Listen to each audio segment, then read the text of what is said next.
Днес при нас е новата Шкода Scala. Чисто нов модел в гамата на чехите, който заменя спряния Rapid, но май никой не съжалява кой знае колко за неговата загуба, защото вижте колко добре изглежда тази кола. На платформата на Volkswagen Polo е, но е с размерите на Golf, което е много интересно. Пълна е с умните и интелигентни допълнения, типични за Шкода, които нямам търпение да ви покажа, така че да започваме.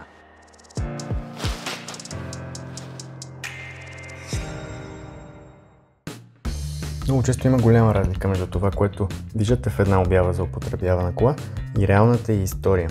Затова, ако ще купувате втора ръка, първо се информирайте. Затова може да ви помогне Car Vertical, а всичко, което ви трябва е VIN или номер на шаси. Въведете го в сайта и вижте пълната история на конкретната кола. Има снимки, данни за щети, място на регистрация, регистрации за кражби, данни за пробега, за да видите дали километража не е връщан, а ако ви уверяват, че е от първи собственик, това също ще излезе наяве. Кликнете линка в описанието на видеото, а ние се връщаме обратно към нашето ревю. Този път започваме отзад, защото тук е една от любимите ми части. За първи път виждаме изписано по този начин Шкода върху модел на марката. Стоповете, които са във форма на бумеранг, са страшно красиви, има елементи на кристали вътре, които придават доста класа на колата. Това специално е Ambition, средното ниво на оборудване, а при по-високото има и анимирани мигачи, като такива, например, които най-вероятно сте виждали в Audi, което също изглежда много добре. Отстрани линията на колата като че ли я издължава още повече. Тя е дълга 4,36, което я нарежда сред по-големите хетчбекове, като например Focus, Hyundai i30 и дори Golf, даже е малко по-голяма от Golf. Джантите има опция за малко по-големи, които вече наистина стоят страхотно и придават още повече стил. Стигаме и отпред, където има типичните за марката линия на капака и решетката.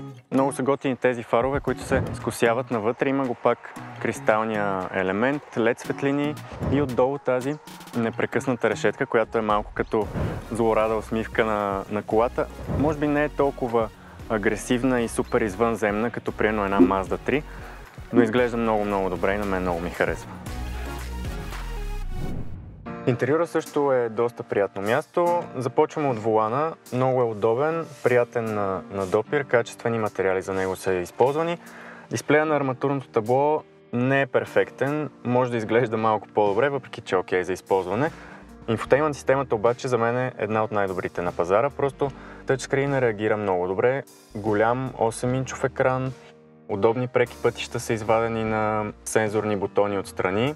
Добре са разделени менютата, има български език, има Apple CarPlay, Android Auto, така че общо взето всичко, каквото може да поискате. Конзолата също изглежда добре, изчистена е, под подлакътника има място, не е чак толкова много, но пък има две допълнителни жабки, една под пасажирската седалка и една тук под волана. Също има и поставка за очила, което на мен много ми харесва. Основната жабка също е доста голяма, има достатъчно място.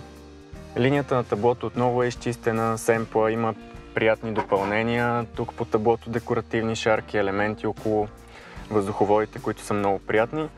Материалите, които са използвани, също са добри, като изключим пластмасата тук долу на вратите, която е малко по-твърда. Всички материали са доста качествени. Тук отзад има наистина страшно много пространство, като цяло добро усещане за пространство, но и много място пред краката ми и пред главата. Може би единствено трети човек, ако се вози в средата, гредата долу малко ще му пречи на краката, но като цяло е доста комфортно. Прозорците се отварят додолу, което винаги е приятен детайл. Така че в това отношение може би Scala отива повече към семейна кола, отколкото към компактен градски автомобил. Багажникът също е доста голям, самият той, освен това и седалките падат, така че достатъчно пространство има, но по-интересно са всичките практични допълнения, които има. Първо мрежичка тук под кората за вещи, има двоен под, отдолу също има място доста за вещи. Има и постелка с две лица, което е много практично, в зависимост от това, което товарите. И има най-различни видове кукички, затварящи се, малки, големи, каквито си пожелаете. Има и 12 волтов изход тук отстрани също. Така че багажника отново е супер практичен. Можете да имате скала с 1 литров или 1,5 TSI бензин. Там мощностите са между 90 и 150 коня. Можете да го имате и с 1,6 TDI, вечния дизел, с 115 коня. Точно такъв е и нашия тестов модел в момента. Мога да кажа, че двигателя е много добър, не ми липсва мощност изобщо, много добре се държи колата, ускорява добре, в целия диапазон на оборотите има достатъчно мощност. Разходът, в момента средният ни разход е 5,3 литра на 100 км.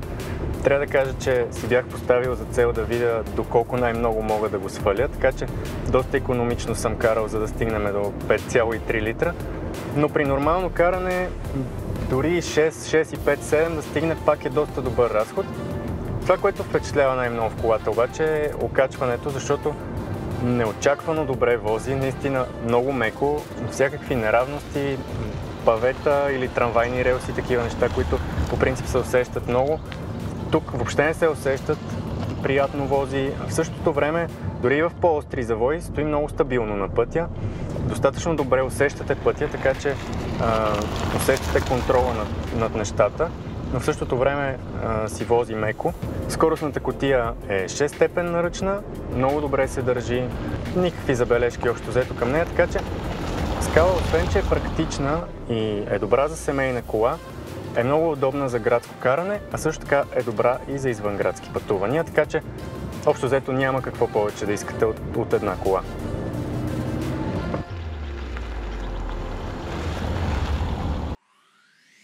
А понеже това е Шкода, а марката е известна с умните си допълнения в колите, които са страхотно практични, сега ще ви покажем 5 най-интересни от тях. Капачката за резервоарчето за течност за чистачки всъщност е разгъваща се фуния, така че да не разливате течност по целия двигател. В капачката на резервоара има стойка, в която е скрита стъргалка за лед, за да ви е винаги под ръка зимата. Освен това, краищата й са разграфени с милиметри, така че ако ви се наложи, може да си мерите грайфера на гумите. Ако си мислите, че между Rolls-Royce и Шкода няма нищо общо, помислете пак, защото и двете коли имат брандиран чадър и специален слот за него в шофьорската врата.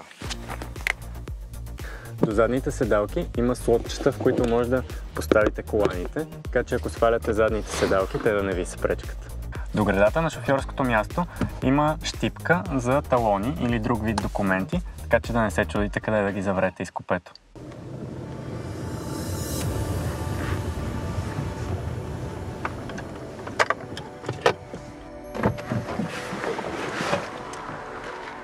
Цената на новата Шкода Скала започва от 28 500, което обаче е за базовия модел, който не се препоръчва, освен ако не е за служебна кола.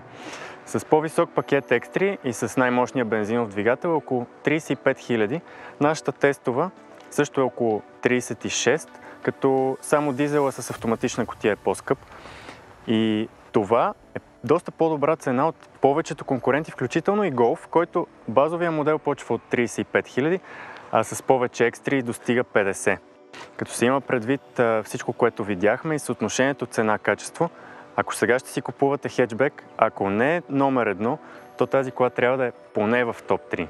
Какво е вашето мнение? Оставете ми коментар отдолу под видеото и ми споделете. А ако това, което правим, ви харесва, не забравяйте да се абонирате за канала и да ни последвате в социалните мрежи. Вижте линковете в описанието на видеото и до скоро!